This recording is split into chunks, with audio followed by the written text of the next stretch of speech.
Akuntansi Manajemen. Halo, teman-teman.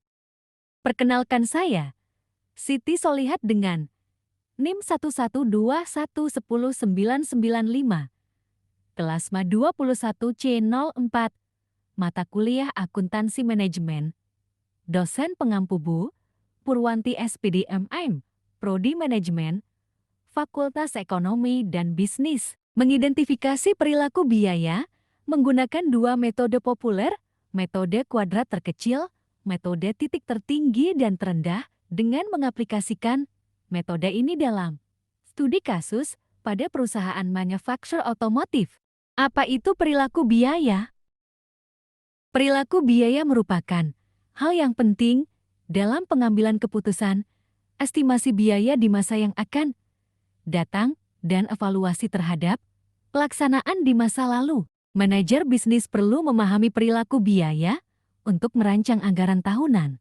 Misalnya, jika penggunaan alur produksi mendekati kapasitas maksimal, perilaku biaya yang relevan akan naik drastis untuk membayar perluasan peralatan. Salah satu metode paling sederhana adalah metode titik tertinggi dan terendah.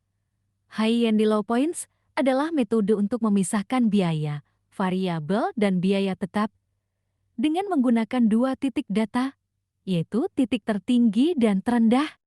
Berikut adalah tabel datang perusahaan M.Anu Eva Caterware.Automotive selama 1 tahun 12 bulan dengan mengambil datang perusahaannya, yaitu volume produksi yang dimana kita sebut saja dengan X dan total biaya kita sebut Y. Metode titik tertinggi dan titik terendah.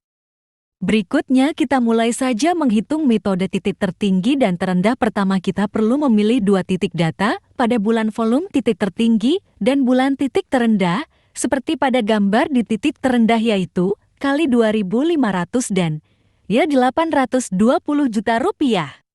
Dan titik tertingginya yaitu X 11.500 dan Y 1.500.000.000 dan mendapatkan selisih 11.000 sampai 2.500 sama dengan 8.500 dan Y 1.500.000.000 rupiah dikurang 820 juta rupiah sama dengan 680 juta rupiah. Penyelesaian metode titik tertinggi dan terendah break biaya variabel jam 680 juta rupiah per 8500 sama dengan 80.000.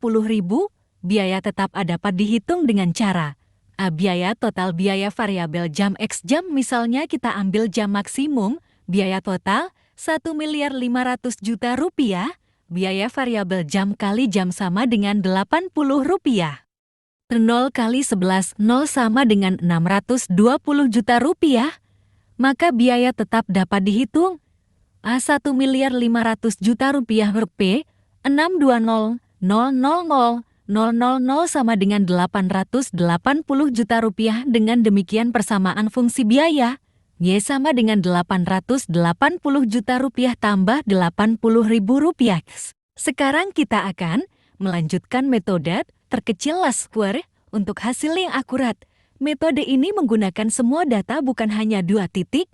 Pertama-tama kita hitung X dikali Y seperti gambar pada tabel, kemudian dijumlahkan semua dari hasil X dikali Y tersebut. Setelah itu kita menghitung X kuadrat. Setelah ketemu semua, hasil X kuadrat tersebut dijumlahkan semua dari hasil X dikali Y tersebut. Setelah itu kita menghitung X kuadrat. Setelah ketemu semua, hasil X kuadrat tersebut dijumlahkan semua hasil dari X kuadrat tersebut, dan tidak hanya X kuadrat dan X kali Y saja yang dijumlahkan, tetapi variabel X dan Y juga dijumlahkan seperti X kuadrat dan X dikali Y. Selanjutnya menghitung regresi, di mana rumusnya B sama dengan N sigma XY dikurangi sigma X sigma ini dibagi N sigma X kuadrat diambil sigma X kuadrat. A sama dengan sigma Y dikurangi B sigma XY dibagi N. Selanjutnya kita masuk ke penyelesaian metode titik terendah.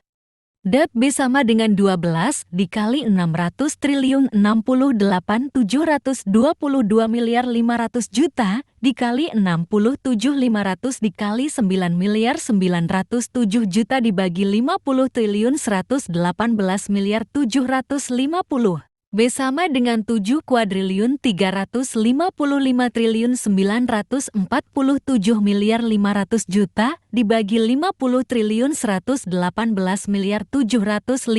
sama dengan 146.770 A sama dengan 9.100.000.007 dikurangi 100. 46.770 dikali 67.500 dibagi 12, A sama dengan 25.000, dibagi 12 sama dengan 2.083.000. Biaya variabel sama dengan 146.770